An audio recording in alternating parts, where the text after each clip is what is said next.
Okay, we are here today with DeShields Fisher, and it is Tuesday, February the 22nd, 2022, and we're talking about the founding of the Essex County Museum and Historical Society. Edna Douglas was president of the Kinsale Museum, and her niece, I knew her down in Virginia Beach, and I was invited to the big picnic there, and I took photographs of my grandfather's ferry, and I asked Edna if she wanted them, and she said no. She said they belong in Tappahannock, and I said, well, I don't know what to do. She said, oh, go get your own museum. So I said, all right, I'll do the best I can. So I got back home and I pondered, and I thought, I don't have enough clout for something like this. I've got to find somebody. And then I thought about Ann Scott Wright, who has been the secretary to the Virginia Senate office, and she had married William Wright, who had been a senator. And she lived here. William had passed away, but Ann had taught at Tidewater College, and she taught at St. Margaret's, and she was just a wonderful person, and she was the head of the Historical Society. So I called her. I said, Ann, I need to talk to you. She said, okay, come on over. So I went over and I told her the situation, and then I said, what do you think about starting a museum? She said, I think it's a wonderful idea. And so she said, let me give some thought to it, and I'll call you back later. So the next time, it was a couple of weeks, Ann called and she said, come on over for dinner. So I went for dinner. She was having crab cakes, I remember. And there was Mr. and Mrs. Van Arsdale, there was Pat and Cy Yates, and there was Sally and Fax,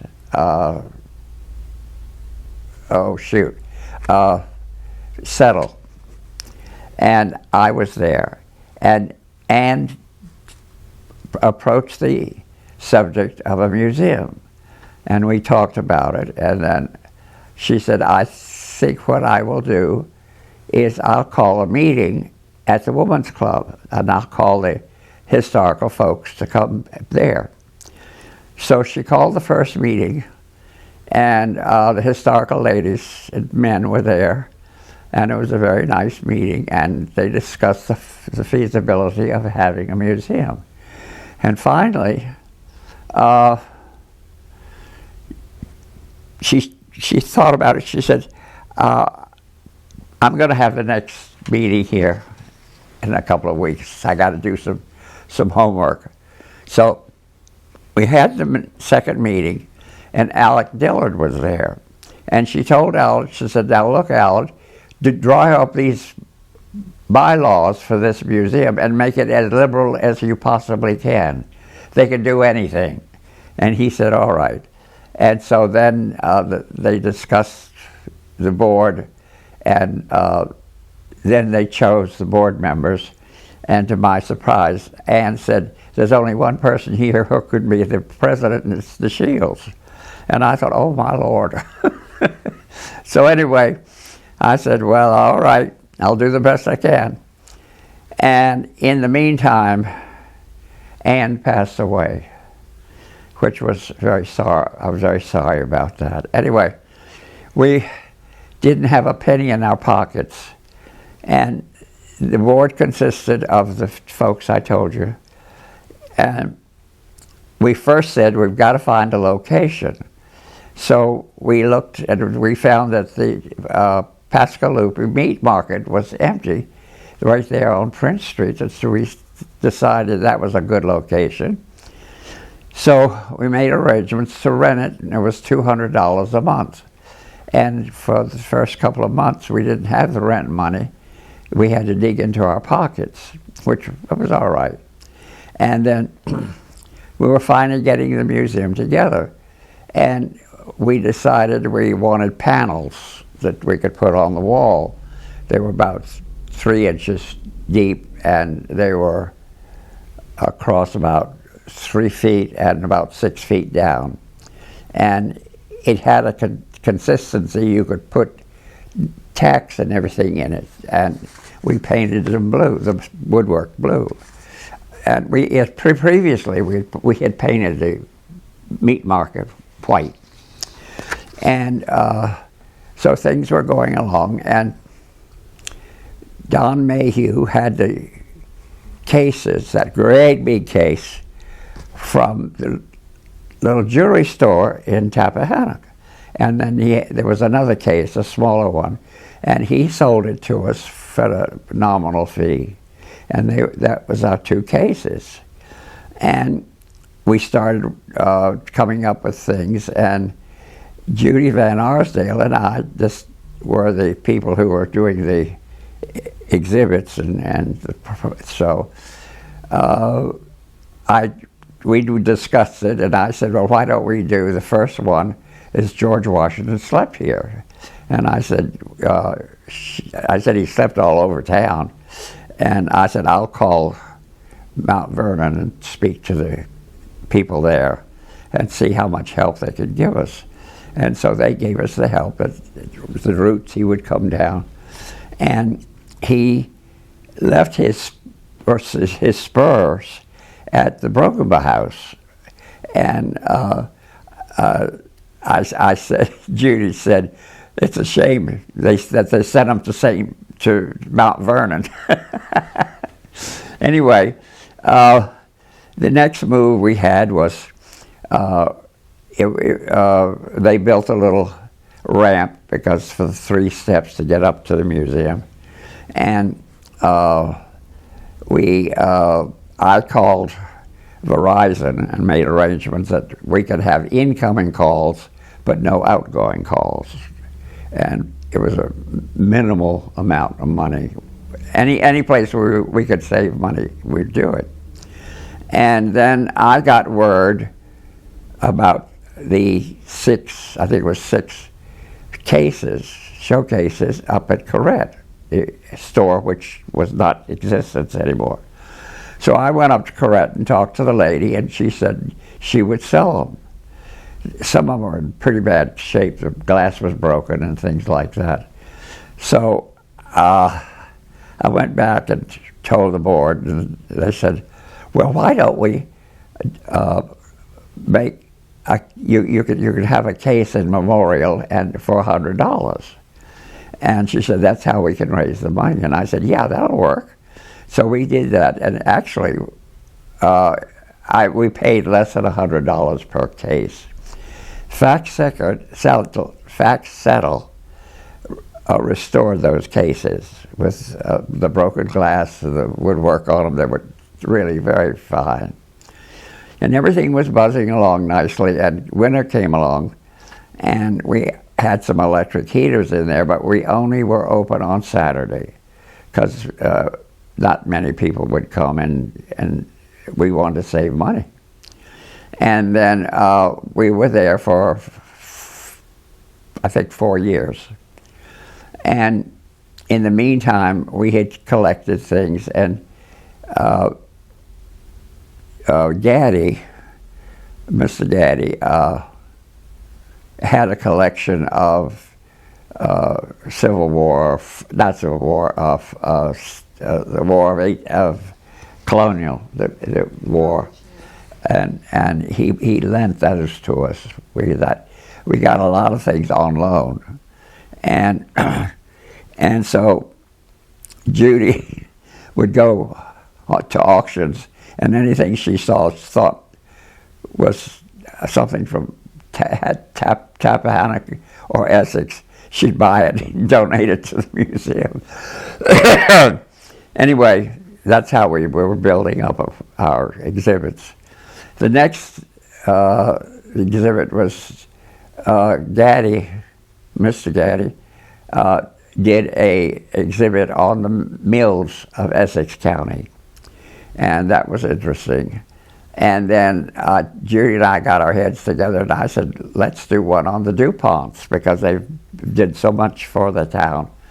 And I said he put that tower and the clock on the courthouse, and I enumerated some of the things he had done. So we decided to do that. And so I wrote to, no matter of fact, I called to the college that had all the papers, the DuPont papers, and I told them who I was and that my grandfather had a lot of correspondence with A.I. DuPont, and could they give us copies of them, which they did. They were very sweet about it. So we set up the DuPont exhibit, which really turned out to be very, very nice. And by then, in fact, Alec Dillard had purchased the Harris building, and he approached the board and said he would like to sell it to us. And we said, we'd be delighted, but we don't have any money. We don't know what we're going to do. And Mrs. Dillard got Alex to not charge us any rent for 4 years. And that would give us an opportunity to raise the money and go forth. And we had the revenue from the dentist. That helped. And we also had one of the next little store thing was an organization that was there, and so that took care of things. And on the board there was the Yates, the Van Arsdales, and the Settles, and myself, and we were hands-on people. I mean, we didn't have other people do things. We did it.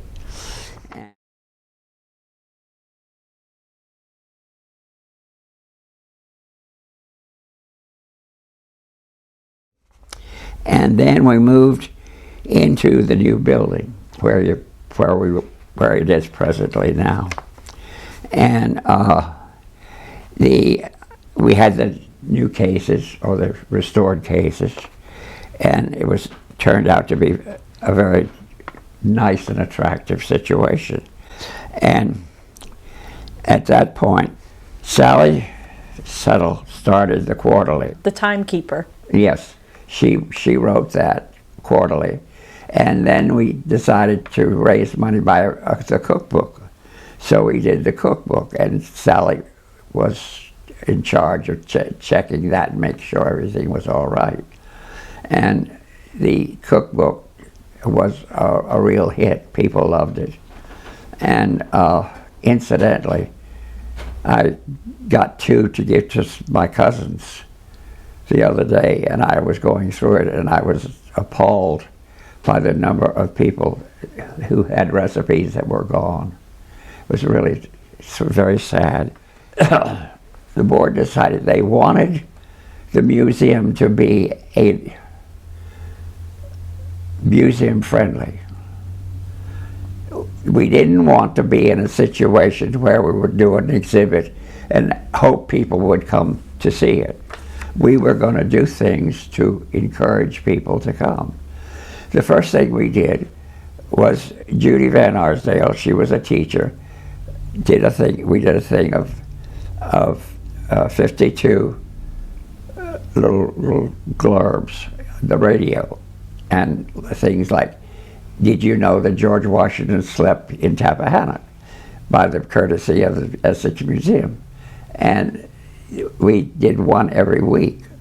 And then on top of that, we had a little case, and we decided to encourage people to put their collection in those cases. We had one lady with salt cellars, we had another one of spoons, we had one from a gentleman with pipes, we had some period magazines and things like that. And it was it turned out to be very, very good. And every time we changed the little exhibit, we'd put a notice in the newspaper and everything. So we got a lot of traffic coming in, which we were very happy about. And about then, we started with the Rappahannock Indians and the ones on this side of the river. And they were just so generous with us. They built a lodge. It was a small version of it, but the lodge with the reeds and everything. They furnished the lodge. They left a part of it open so you could look in and see the things like pottery and arrow holders and blankets. And it was just fabulous.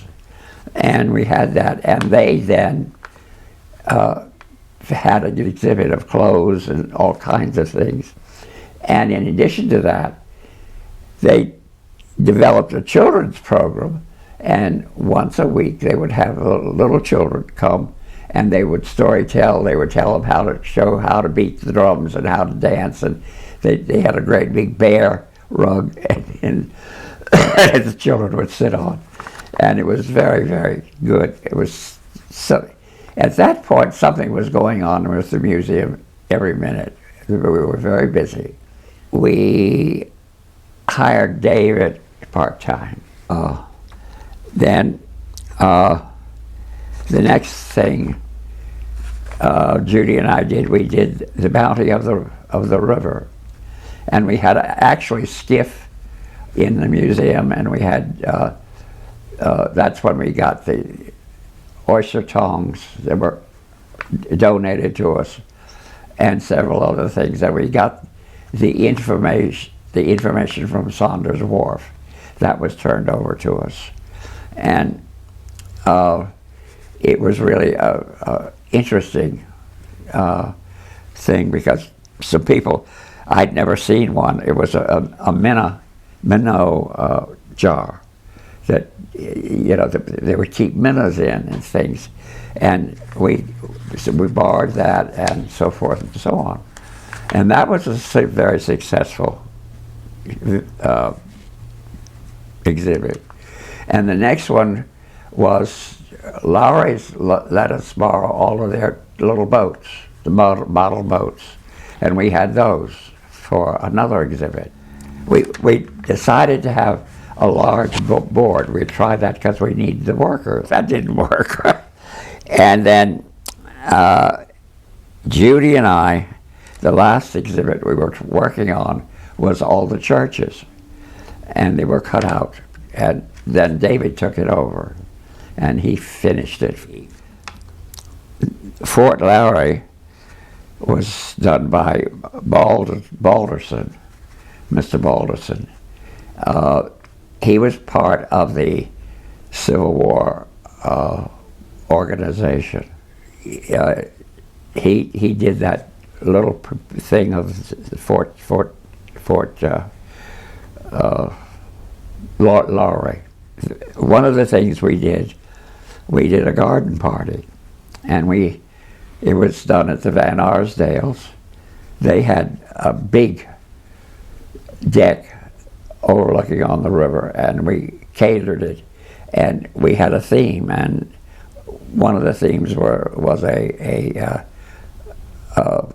20s, the ladies dressed in 20s, another one the antebellum, and then there was another one. We stopped it because we lost our caterer. Suzanne Derriot set up an exhibit of her family's turn-of-the-century clothing. And it was interesting because it was all extended from the ceiling. And you could see the whole, you could see the back, the front, whatever, of the dress. There were probably 20 items there.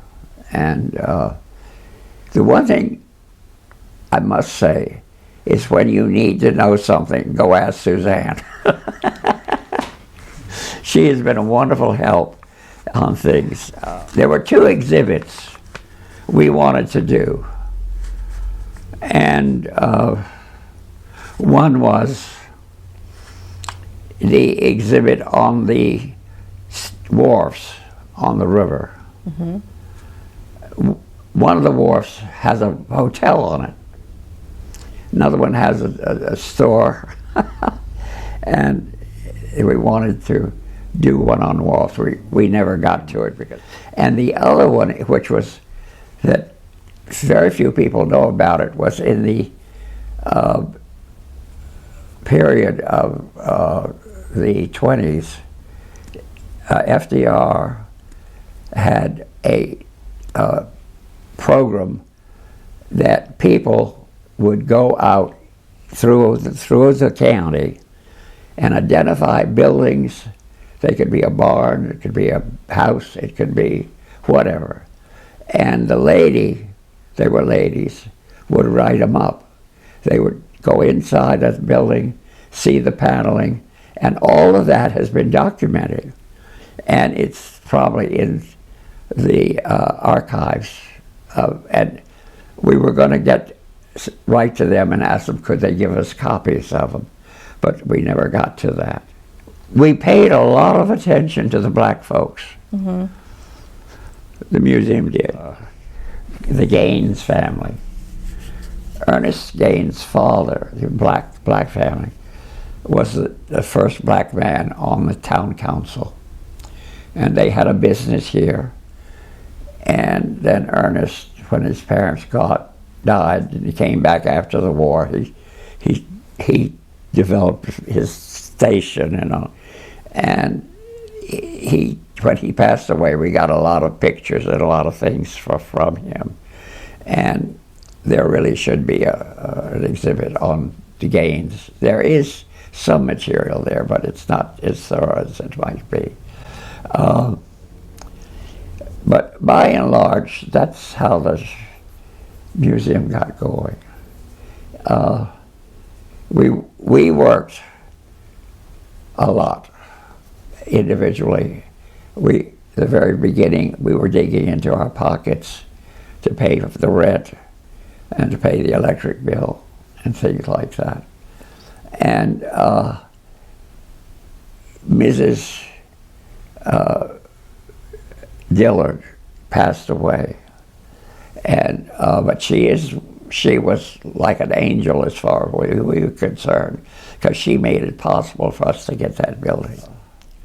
But our whole thing was to make the museum friendly, active, where every time we did something, we put it in the paper. We had a great lady for handle the docents, Catherine. I can't. What was her last name? DeShields? Yes. She was just a gem with the docents. We always had a docent there. And then as the museum grew, they developed the gift shop and so forth and so on. But that's basically what it all started out.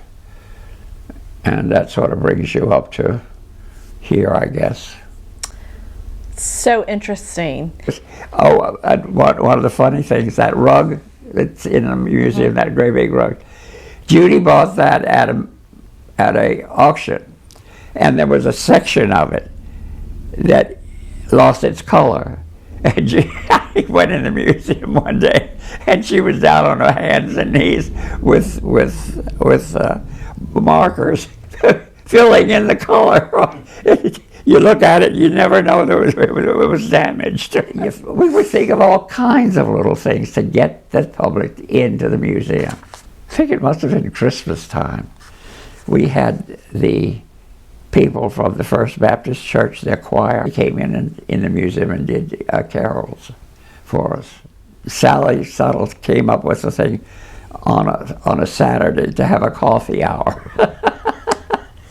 We even had some speakers, just, that had something interesting to say about the county. And we got a lot of artifacts because of it. Mm-hmm. People would donate stuff to us. Oh, we also had an ice cream thing at the Ritchie house. Alex let us use the backyard, and we had ice cream social. I think I've covered everything. I may have missed some things, but No, this has been awesome. it was a very close group. There was never any crosswords. I think what made it so successful was the board respected each other and respected what we said. And if you were doing something and you needed help, somebody would jump in and help you. Well, I mean, so what I'm hearing, and this is such a great takeaway, is that what made it work is you were a tight-knit group, and you really set out to engage the community in what you were doing. People aren't just going to walk in for no reason at all. We need to do things to get people in the museum. I mean, something as simple as coffee hour. Yep, I love that. You know, that was a Saturday thing in the winter. Mm-hmm. You know, come enjoy a cup of coffee. Right. And this is really helpful for me too, because I think that, you know, Howard and I, we are trying to start to do some of the same things now, like get people in the door. Like we now have a book club that just started this month. We had a bunch of children from Tappahannock First Methodist there on Saturday. We're doing youth programs now. We have the elementary school coming next month. We're doing, we're doing some things to try to get, receptions. And I love your idea of having the carolers there at Christmas. That's great. I'm going to do that. So you have to come to I'll let you know about it because we're going to do that in December. I love having carolers in the museum. So any rooms upstairs in the museum, they should put in a small elevator. You think?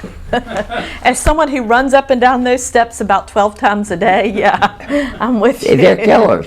That staircase is a killer. Yeah.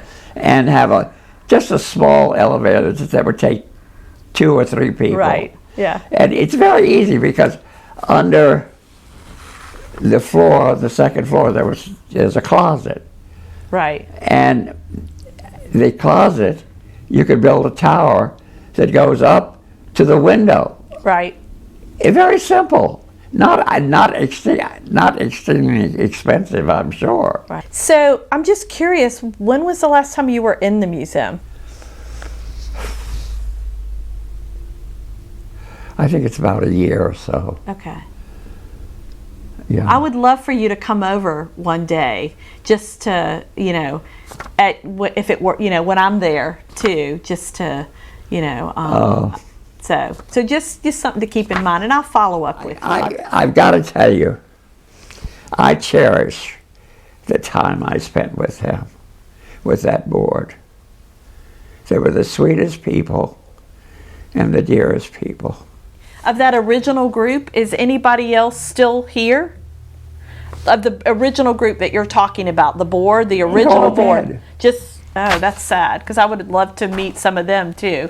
Okay. And every last one of them are gone. I'm the last one left. Yeah, so I'm so glad we have it on tape. I can't tell you how much I appreciate you sharing this story. I'm glad to do it because I do think the history of the beginning of the museum should be there. Right.